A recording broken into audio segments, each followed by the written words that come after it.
Assalamualaikum warahmatullahi wabarakatuh. Selamat malam semua, salam sejahtera bagi kita semua. Salam KMTH, Merah Putihku, Indonesiaku. Teman-teman dan sahabat KMTH, kita berjumpa lagi di malam ini dengan acara mingguan kita Q&A Selasa tanggal 27 September 2022. Hari ini tema kita adalah penyelewengan dana desa. Dana desa merupakan salah satu pendapatan desa terbesar yang bersumber dari APBN yang digunakan untuk membiayai penyelenggaraan pemerintah, pelaksanaan pembangunan, pembinaan kemasyarakatan, dan pemberdayaan masyarakat. Kali ini kita untuk narasumbernya Ibu Marianti selaku Ketua KMTH. Untuk Ibu Marianti silahkan mungkin perkenalkan diri dulu Ibu, mungkin dari teman-teman mungkin belum ada yang di sini ada yang baru. Silakan Ibu. Oke, terima kasih Mbak Imas. Selamat malam teman-teman KMTH. Kita jumpa kembali di acara Q&A KMTH. Kebetulan malam ini topik pembicaraan kita atau topik bahan diskusi kita adalah penyelewengan dana desa. Nah,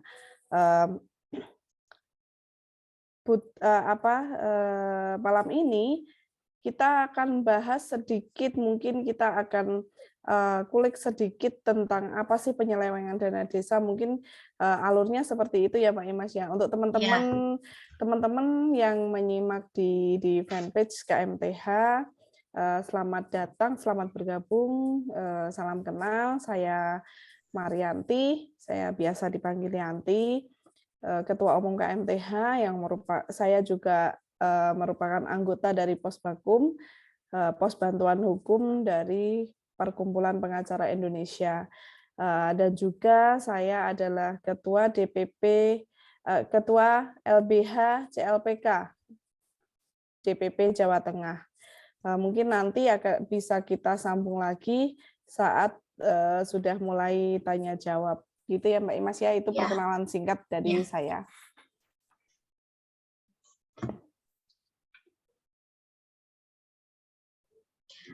Oke Mbak, kita mungkin langsung ke tanya jawab untuk ke ini ya. Ini ada pertanyaan, langsung ke pertanyaan ya? Iya. Oke.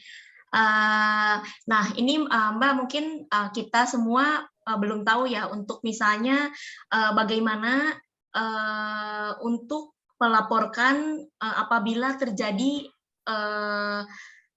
penyelewengan dana desa ini, bagaimana cara melaporkannya dan bagaimana cara mengetahui bahwa ini ada penyelewengan gitu, karena sebagai masyarakat awam kadang-kadang kita sebagai masyarakat kadang-kadang tidak tahu gitu, misalnya dana yang dikasih dari pemerintah itu berapa ke desa gitu, terus untuk apa aja gitu, terus siapa yang mengawasi.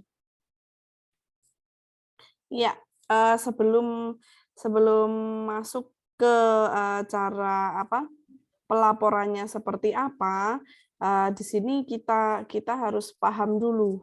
Karena kalau misalnya kita sebagai masyarakat biasa ya, masyarakat awam, misalnya mengetahui adanya penyelewengan dana desa, itu biasanya kita juga harus tahu alurnya.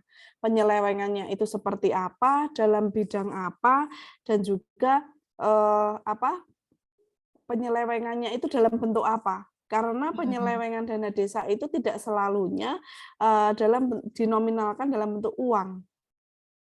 Ya pasti endingnya pasti akan menghasilkan uang, itu sudah pasti, tetapi untuk penyelewengannya bisa saja tentang penyelewengan tentang anggaran desa, terus dari sumber pendapatan dari desa yang kemudian tidak dialokasikan sebagaimana mestinya, kemudian ada juga anggaran belanja desa, ada juga keuangan desa yang memang itu sudah dialokasikan dari pemerintah pusat ke desa, misalnya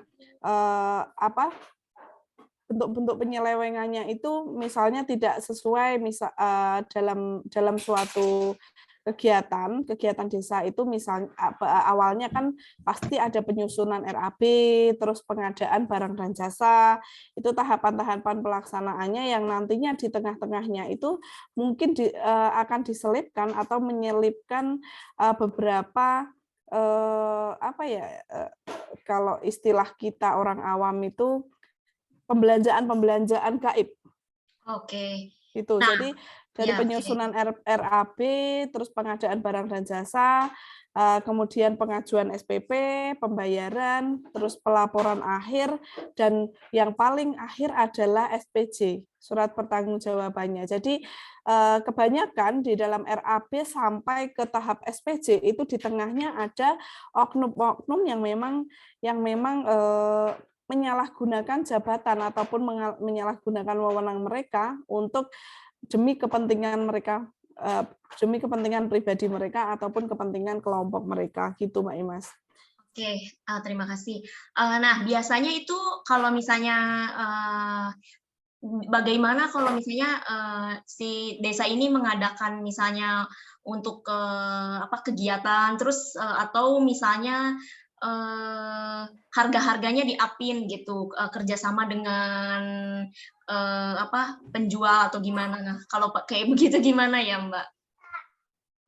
Ya, jadi biasanya kan kalau misalnya untuk RAB pembangunan desa itu kan biasanya orang-orangnya terselubung, Mbak.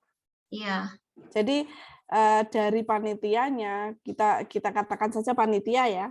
Dari Ya. panitia penyelenggaranya itu dengan beberapa oknum yang ada di dalam itu sudah ada manipulasi, sudah ada persetujuan nanti diarahkan seperti ini, diarahkan seperti ini. Nah, kalau misalnya sekarang kan semua via online bisa ya Mbak ya, melaporkan kejadian apapun via online bisa.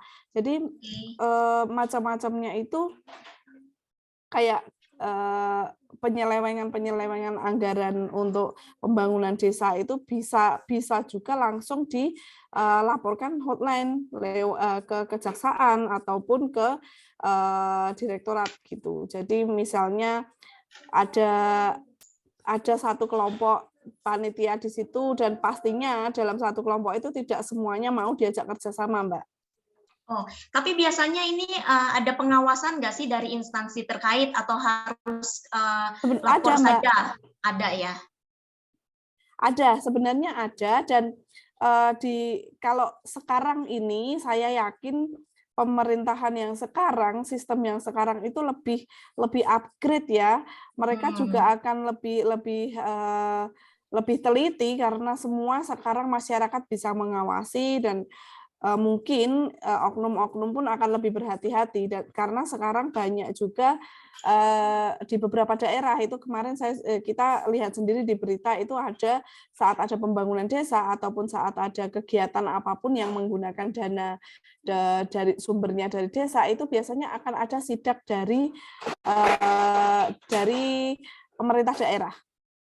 Oke. Akan ada pengecekan dari pemerintah daerah yang nantinya kalau misalnya itu tidak bisa diselesaikan oleh pemerintah daerah, nanti pastinya akan diselesaikan di kejaksaan ataupun di instansi-instansi yang terkait gitu, Mbak.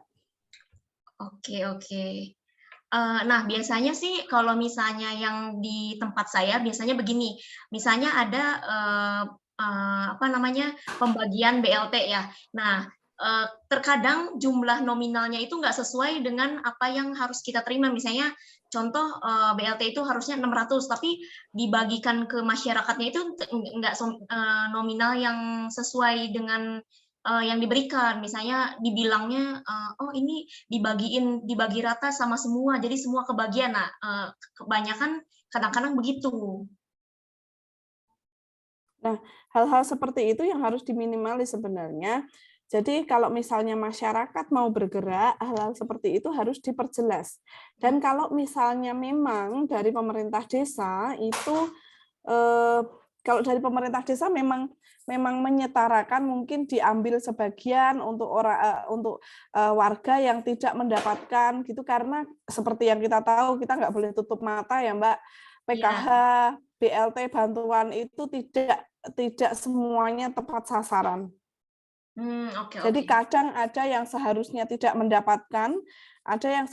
mendapatkan, bantuan tersebut tapi mendapatkan, dan ada yang seharusnya warga itu mendapatkan bantuan tetapi tidak mendapatkan bantuan. Nah, mungkin itu kebijakan dari pemerintah desa untuk mengambil sebagian dari yang mendapatkan untuk warga yang seharusnya dapat tapi tidak dapat, kayak gitu Mbak. Cuman Oke. tindakan itu sebenarnya kurang tepat. Kalau Hmm. misalnya pemerintah desa itu lebih bijak, maka mereka juga akan mengadakan survei, Mbak. Ini benar-benar bisa mendapatkan atau enggak. Kalau misalnya yang harusnya dapat dan tidak dapat, kemudian diambilkan ke dari yang lainnya, itu sebenarnya itu tindakan tidak tepat, karena seharusnya pemerintah desa itu mengupayakan untuk mendaftarkan ke pemerintah daerah. Jadi bukan Oke. mengambilkan dari tetangganya, dari lingkungan yang lain, tetapi lebih mengevaluasi siapa saja sih yang pantas mendapatkan dan yang seharusnya dapat atau tidak. Kayak gitu, Mbak. Oke, oke, Mbak. Nah, ini kalau untuk, misalnya kan kita nggak tahu nih, pendapatan desa itu, nominalnya berapa, apakah pelaporannya transparan? Biasanya dari setiap desa itu pelaporan ke, masyarakatnya berapa yang mereka dapatkan, terus ada pelaporannya nggak secara, transparan? Seharusnya ada, Mbak, seharusnya di SPC ataupun setiap, kalau di desa itu ada istilah musyawarah desa, Mbak.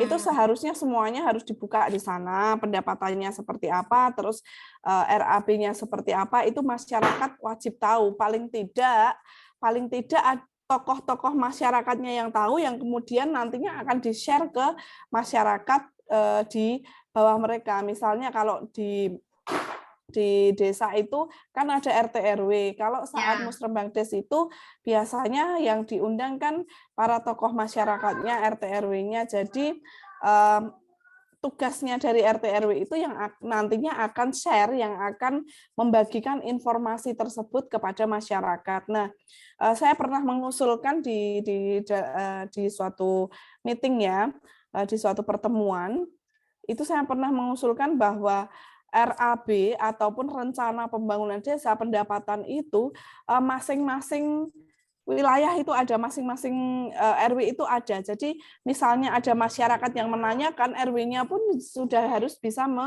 menjelaskan, ini loh pendapatannya seperti ini, dibuat ini, seperti itu. Tetapi kebanyakan file ataupun dokumen untuk pembangunan ataupun pendapatan desa itu biasanya hanya kelurahan saja yang punya.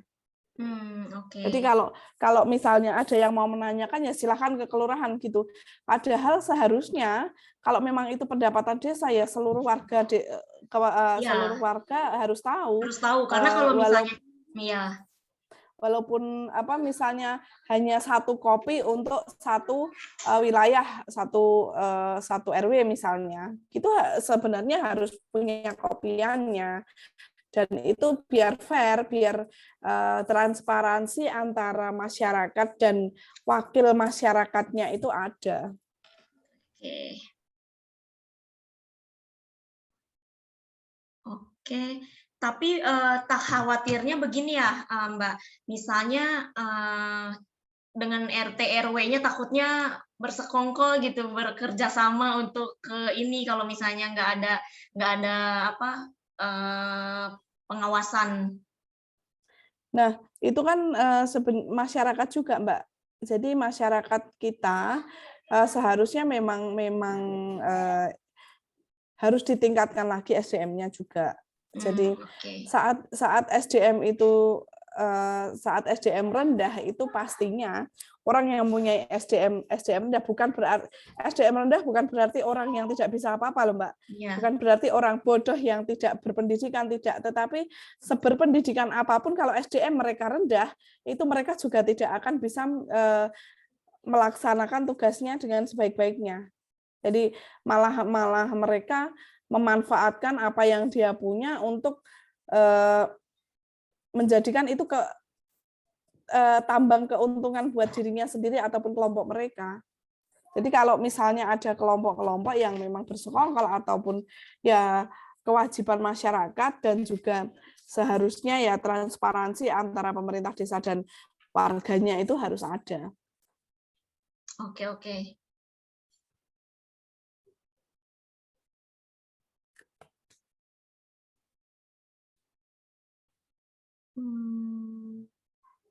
Sebentar.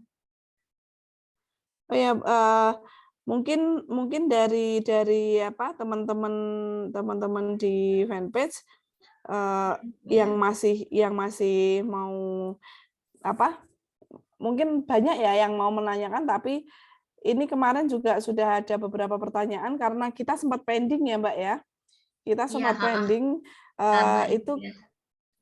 kemarin itu ada satu pertanyaan yang memang cukup apa ya?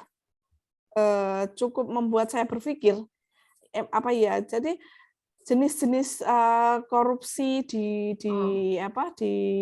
tingkat desa ataupun di korupsi dana desa itu bentuknya seperti apa saja. Jadi nggak cuma apa ya, nggak cuma mengambil uangnya masyarakat ataupun mengambil uangnya anggaran dari desa. Jadi kalau misalnya kita bisa lihat korupsi di desa itu bisa juga dengan penggelapan dalam jabatan, misalnya memanfaatkan jabatannya untuk bertindak menggelapkan yang seharusnya menggelapkan dana yang seharusnya dialokasikan ke masyarakat.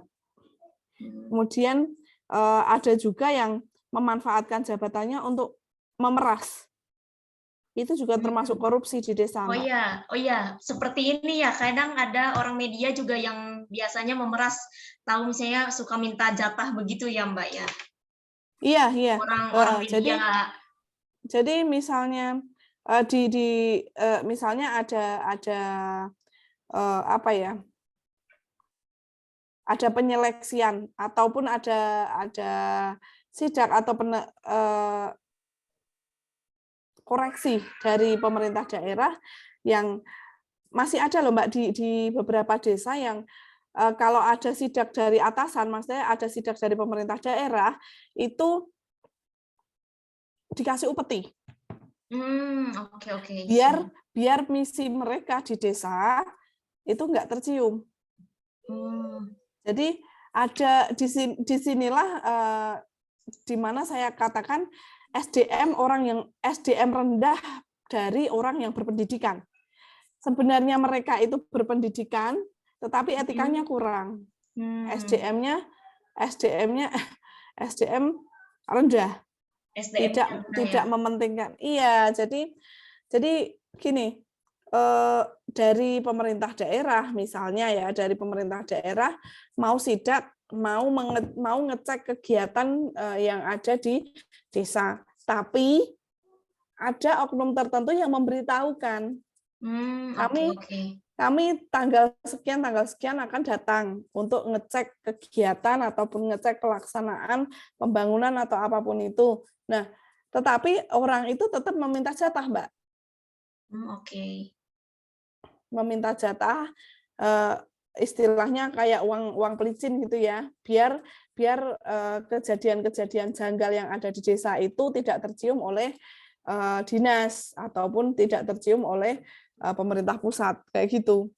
Jadi ya itu juga salah satu bentuk korupsi. Oke. Nah, untuk pencegahan supaya tidak terjadinya korupsi dana desa ini gimana nih, Mbak? Mungkin teman-teman kalau kita juga bicara sebagai masyarakat ya. Karena Kalau kebanyakan dari kita kadang-kadang nggak mau tahu juga ya, misalnya nggak apa namanya ikut andil dalam mengawasi desa ini em, untuk kalau kita pencegahannya. bicara kalau kita bicara tentang pencegahan, sebenarnya itu fleksibel ya Mbak ya. Mm-mm. Karena ya tahu sendiri, sekuat apapun kita mencegah sebuah kejadian dari instansi terselubung, itu pasti ada oknum-oknum yang Okay. memanfaatkan keadaan. Benar nggak? Iya. Nah, sebelum saya menjawab ini mungkin saya paparkan sedikit penyebab penyalahgunaannya. Hmm. Nah, penyebab penyalahgunaan dana desa itu bisa juga karena kesalahan karena ketidaktahuan mekanismenya. Jadi ada mungkin di beberapa desa yang mungkin tingkat pengetahuannya masih kurang. Jadi apa ya, bimbingan teknologinya kan Oke, sekarang oke. semuanya sudah era digital, Mbak. Tetapi kan masih ada juga perangkat desa ataupun aparat desa yang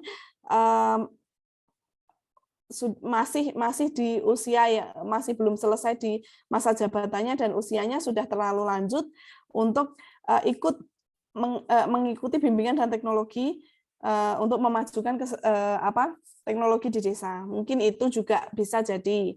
Jadi masih ikut dengan tradisi yang dulu. Hmm. Itu. Ya. Jadi tradisi dulu seperti ini seperti ini, jadi kita ikut saja yang dulu karena dia nggak sadar sekarang semuanya serba online kayak gitu. Terus yang kedua itu juga tidak sesuai dengan rencana. Seperti yang saya bicarakan di awal, ada RAP dan ada SPJ itu tidak klop. Jadi tidak jelas peruntukannya, tidak jelas spesifikasinya di tengah-tengahnya tadi. Okay. Kemudian ada juga yang tidak sesuai dengan pedoman atau petunjuk pelaksanaan. Jadi di dalam RAP atau di dalam perencanaannya misalnya ABCD, tetapi pelaksanaannya bisa DEF gitu. Okay. Banyak. Jadi itu jadi banyak kendala-kendala yang ada di tengah. Ini biasanya untuk yang tidak sesuai dengan petunjuk pelaksanaan itu biasanya untuk pengadaan barang dan jasa. Jadi misalnya kayak contoh simpelnya di masyarakat, Mbak, kita bangun selokan misalnya, Iya. seharusnya materialnya 3 atau 4, tetapi hanya ada 2 yang kemudian itu tidak akan menjadi bangunan yang kokoh kayak gitu, Mbak. Itu adalah Iya. salah satu ketidaksesuaian pedoman antara petunjuk pelaksanaan dan juga petunjukan teknisnya. Kemudian ada markup dan markdown, seperti yang Okay. dibicarakan Mbak Imas di awal tadi. Itu pengadministrasian laporan keuangan, bisa dinaikkan harganya, kesepakatan dengan toko materialnya, kayak gitu kan kalau pembangunan. Jadi nanti harganya ditambahin aja, nanti kita 50-50. Itu ada, masih banyak sekali yang Itu seperti itu. ya. Iya. Kemudian ada juga yang pengurangan alokasi dana desa, misalnya dana desa dijadikan pundi-pundi kepala desa atau perangkat desa untuk kepentingan pribadi. Sama Okay. ini Mbak, sama dengan pengadministrasian tadi. Jadi kong kali kong ya bahasa kita ya Mbak, bahasa Iya. kita kalau berdiskusi di pojok hukum ya. Kong Iya. kali kong sama pembuat nota. Iya, iya. Jadi seharusnya notanya segini, tapi endingnya seperti ini kan gitu. Padahal untuk laporan SPJ, untuk SPJ itu pasti yang digunakan adalah nota. Kayak Okay. gitu. Terus ada lagi tidak dapat mempertanggungjawabkan penggunaan. Itu dari panitianya. Dan yang paling heboh sekarang, yang paling fenomenal ya sekarang itu adalah penyelewengan aset desa. Oh Jadi gitu. aset desa yang seharusnya itu dimanfaatkan untuk pemasukan desa, tetapi ditukar guling dengan yang lainnya, atau disewakan, tetapi untuk kepentingan pribadi yang dipercaya, gitu. Misalnya kayak untuk apa, tanah yang seharusnya dikelola, tetapi disewakan untuk Silakan. jadi tempat apa, tempat wisata atau tempat yang lainnya yang intinya dana itu digunakan oleh pribadi atau kelompok tertentu. Kayak gitu, Mbak. Kemudian yang ditanyakan sama Mbak Imas tadi kan ini ya, solusinya Iya, atau caranya. Ya, sebenarnya caranya itu tindak pidana korupsi dana desa itu sebenarnya bisa diminimalisir asalkan ada penegakan hukum dan sanksi tegas oleh aparat penegak hukum, peran serta masyarakat yang aktif, dan juga kesadaran dan tanggung jawab dari pemerintah desa. Kalau oke. ketiganya bisa berkolaborasi bersama, saya yakin tidak akan ada yang seperti itu lagi. Tapi ya kayak sekarang contohnya udah banyak kok yang tangkap kemarin, kayak di apa yang kita diskusikan waktu itu di Banjarnegara itu, penangkapan Kades dan bendahara desa yang ditangkap langsung OTT itu. Jadi hal-hal seperti itu memang bisa diminimalisir asalkan memang ada kerjasama dari penegak hukumnya, dari pemerintah desanya, dan juga dari masyarakatnya. Oke, Mbak. Nah, tadi kan Mbak bilang sanksi yang tegas nih. Nah, biasanya untuk sanksi untuk pelaku penyelewengan dana desa itu biasanya berapa tahun sih gitu? Apakah kurungan apa gimana ya? Kalau itu tergantung, Mbak, tergantung dari kesalahannya. Tergantung dari kesalahan dan mungkin nominal apa Iya, gimana ya? betul. Jadi Oke, oke. apa di dalam Undang-Undang Nomor 31 tahun 99, Undang-Undang 20 tahun 2001 pasal 1 sampai 13 itu semua sudah dijelaskan tentang pemberantasan tindak pidana korupsi. Jadi mungkin teman-teman khususnya teman-teman apa yang bergerak di bidang hukum itu pasti akan paham sekali, dan penindakannya pun berbeda-beda tergantung kapasitas, tergantung apa yang dipidanakan, tergantung apa yang dilaporkan dan apa yang diajukan dalam pelaporan. Nah, ini Mbak, untuk dana desa ini biasanya setiap desa, semua desa sama atau biasanya berapa ya untuk nominal dana desa tersebut? Apa tergantung apa setiap daerah berbeda-beda? Biasanya tergantung wilayah, Mbak. Tergantung wilayah ya. Iya, pendapatan. Karena kan itu berhubungan dengan anggaran desa. Dana desa itu juga tergantung dari pemasukan dari desa tersebut juga. Oke. Nah, biasanya itu untuk pengalokasiannya itu lebih ke prioritasnya apa ya? Biasanya kan gini, Mbak, di dalam musyawarah desa itu Ya. ada usulan-usulan dari masyarakat. Oke. Ya, jadi nanti setelah usulan-usulan itu nanti akan dibahas bersama dalam musyawarah desa, dan kemudian akan diputuskan mana yang lebih prioritas untuk dibangun terlebih dahulu kalau misalnya pembangunan ya. Kalau misalnya itu adalah peningkatan SDM ya, mana yang lebih utama dulu, mana yang harus mana yang harus ditangani terlebih dahulu, baru nanti diputuskan dalam keputusan rapat itu alokasinya mau kemana saja gitu. Dan juga itu pastinya ada dari pemerintah pusat juga yang akan hadir untuk memberikan pertimbangan dalam seleksi tersebut. Oke.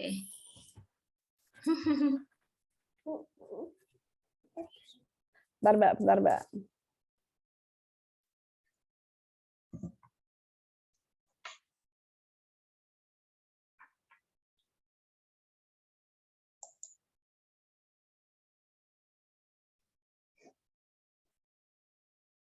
Untuk teman-teman silakan mungkin yang mengikuti acara kita, silakan mungkin ada yang mau bertanya, ditanyakan silakan mengenai dana desa.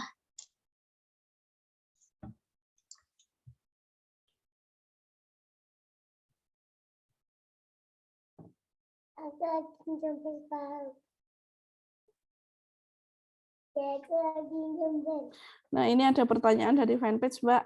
Oke.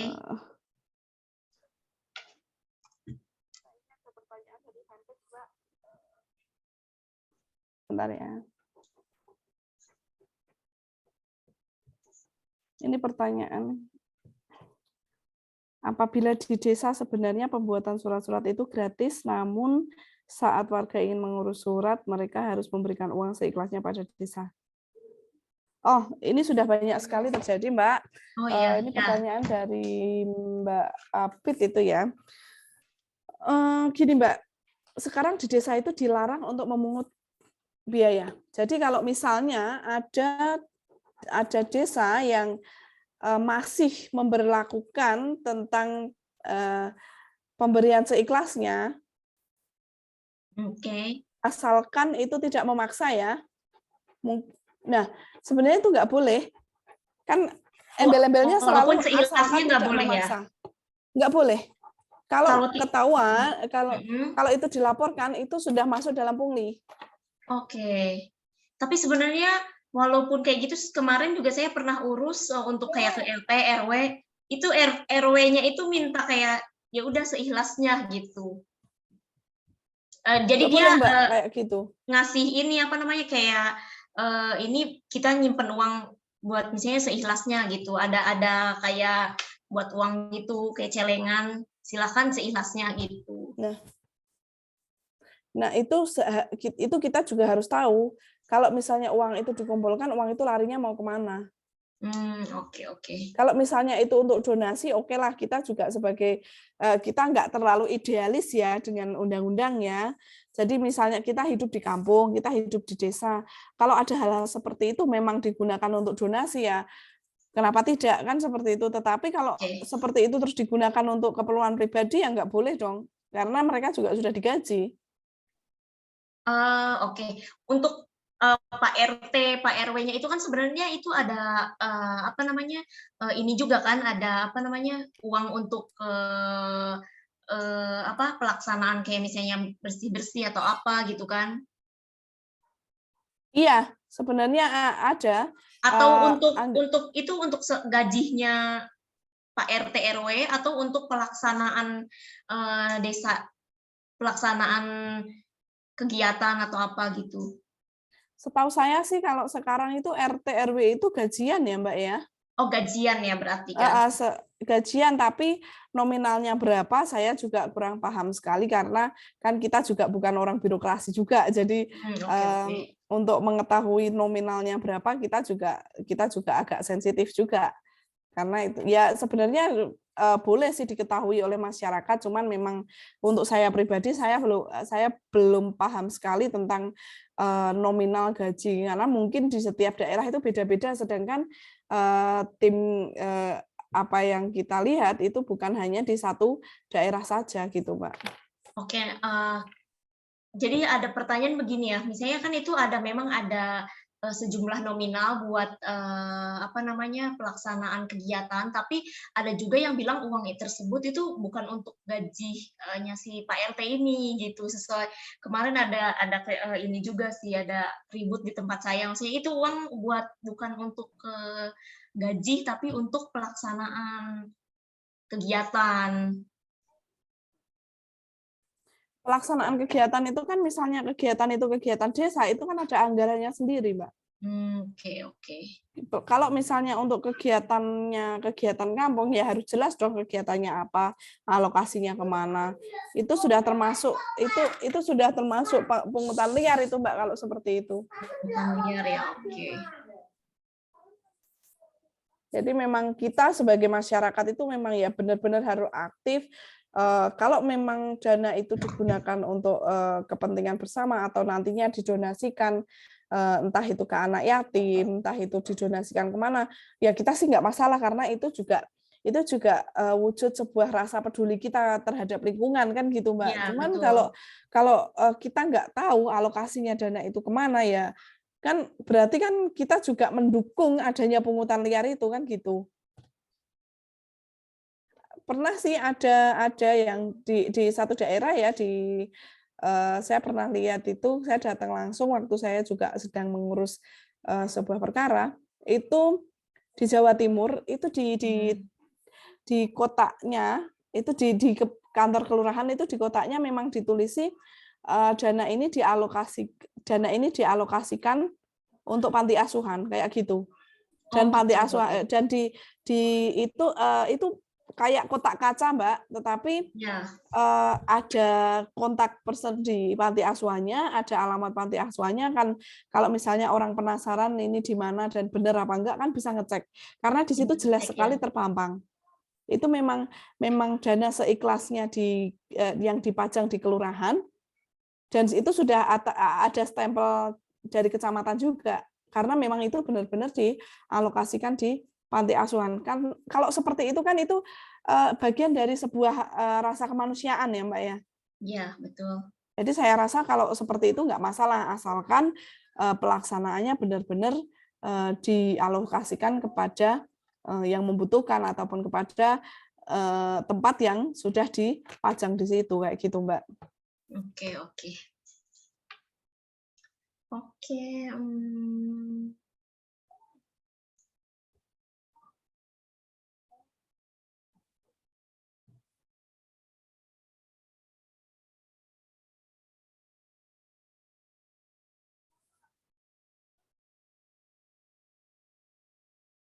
Nah, teman-teman, saya mau membacakan sedikit dari penyebabnya penyalahgunaan dana desa itu bisa berpotensi adanya penyalahgunaan dana desa dan itu bisa terjadi apabila memang ada beberapa unsur yang masih belum kuat dalam pemerintahan tersebut. Itu banyak sekali sebenarnya Mbak unsur-unsurnya itu nanti mungkin bisa dilihat di Google ya.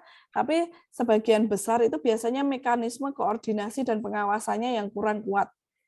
iya. Kemudian sistem pengelolaan keuangan seperti yang saya jelaskan di awal tadi, itu benar-benar kalau sistem pengelolaan keuangan itu memang tidak bisa pakem, tidak bisa konsisten dengan apa yang dia lakukan ya sudah pasti keuangan desa itu pasti mucar-macir.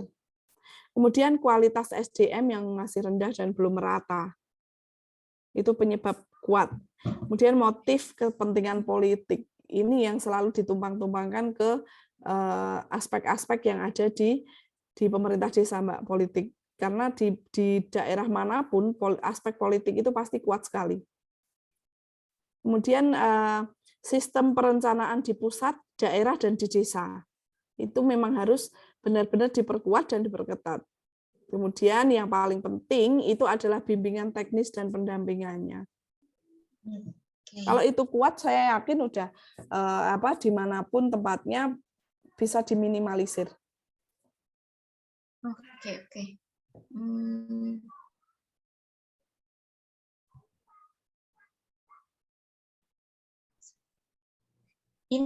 Ini Mbak, mungkin ada apa namanya untuk online bisa kemana ya? Nanti kalau mungkin ada kita semua ada kecurigaan untuk penyelewengan dana desa, ini bisa kemana untuk pelaporannya ya? Teman-teman mungkin bisa langsung di hotline. Waktu itu pernah dijelaskan dari kejaksaan bisa langsung ke hotline kejaksaan atau kalau yang kesulitan karena untuk ke kejaksaan tidak semua orang punya akses, tidak semua orang punya bisa ke tim KMTH atau bisa menghubungi saya di LBH. Kita bisa bantu untuk melaporkan tersebut asalkan memang ada bukti nyata dan juga memang ada tindakan tersebut gitu. Jadi silahkan inbox ataupun WA ke hotline-nya KMTH atau bisa ke nomor pribadi saya, juga bisa ke email saya yang nantinya akan kita sambungkan ke LBH dan kita akan bantu untuk melaporkan tersebut ke pihak yang berwajib ataupun ke penegak hukum. Nah, ini Mbak untuk misalnya kan untuk ke apa namanya wilayahnya ya, apakah semua wilayah gitu apa gimana? Nih buat bagi teman-teman Iya, yang untuk belum di semua tahu. wilayah. Jadi untuk pelaporan ini mungkin kalau mau minta bantuan ke KMTH ya, ke teman-teman KMTH di seluruh Indonesia, bahkan Oke. KMTH ini kan anggotanya banyak juga yang ada di luar negeri, di Hong Kong, Singapura, dan juga Ya, di Malaysia. Jadi teman-teman ataupun masyarakat yang butuh bantuan ya. ataupun ada indikasi-indikasi tentang penyelewengan dana desa, silahkan hubungi hotline KMTH, kita bisa selidiki bersama ataupun kita bisa kaji bersama, kita bahas, nanti kita akan diskusikan pula dengan mungkin dari kepolisian ataupun dari pembina kita dari kejaksaan gitu. Oke, kita kebetulan mungkin banyak ya ininya ada KMTH semua seluruh Indonesia dan Seluruh juga mungkin Indonesia. permasalahan hukum yang lainnya juga bisa Iya, konsultasi ke tim kita anggota semua ada di Jakarta, seluruh Indonesia jadi mungkin bisa konsultasi. iya, teman-teman jangan ragu, jangan merasa canggung ataupun merasa sungkan untuk menghubungi tim KMTH. Selagi kami bisa membantu, kami pasti akan membantu teman-teman semuanya. Jangan ragu, hubungi saja hotline-nya ataupun nomor yang tertera di fanpage KMTH. Boleh juga Oke. langsung menghubungi saya ataupun inbox ke Facebook saya ataupun DM di Instagram saya. Oke teman-teman, nah bisa buat teman-teman yang mau tanya-tanya atau mungkin ada kayak dugaan mungkin bisa konsultasikan dulu ke tim KMTH.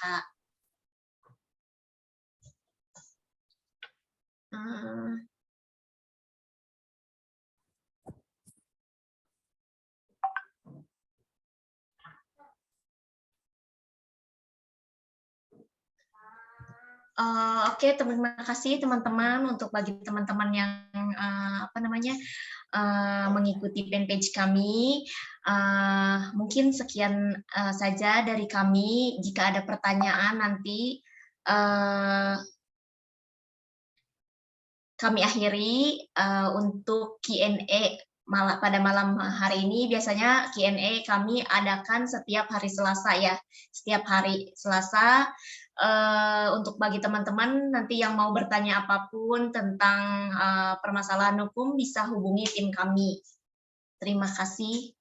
Mungkin Ibu ada tambahan?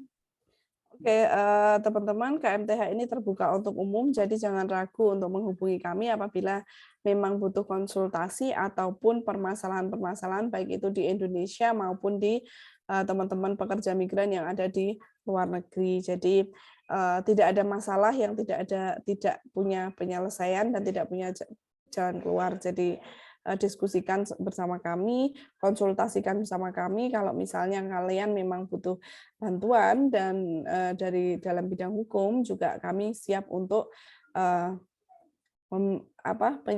menyambungkan teman-teman semua ke pihak yang berwajib ataupun sesuai dengan kebutuhan teman-teman semua. Yang pasti kita terkait dengan tema kita malam ini, kita harus jadi masyarakat yang aktif, kita harus jadi masyarakat yang cerdas, dan kita sama-sama mengawasi segala kegiatan yang ada di pemerintah desa. Aktiflah, karena pemerintah desa juga tidak akan bisa bergerak sendiri tanpa masyarakat, gitu ya. Jadi kita sebagai masyarakat harus ikut andil juga ya. Betul. Ya, oke. Sekian aja mungkin dari kami. Terima kasih. Assalamualaikum warahmatullahi wabarakatuh.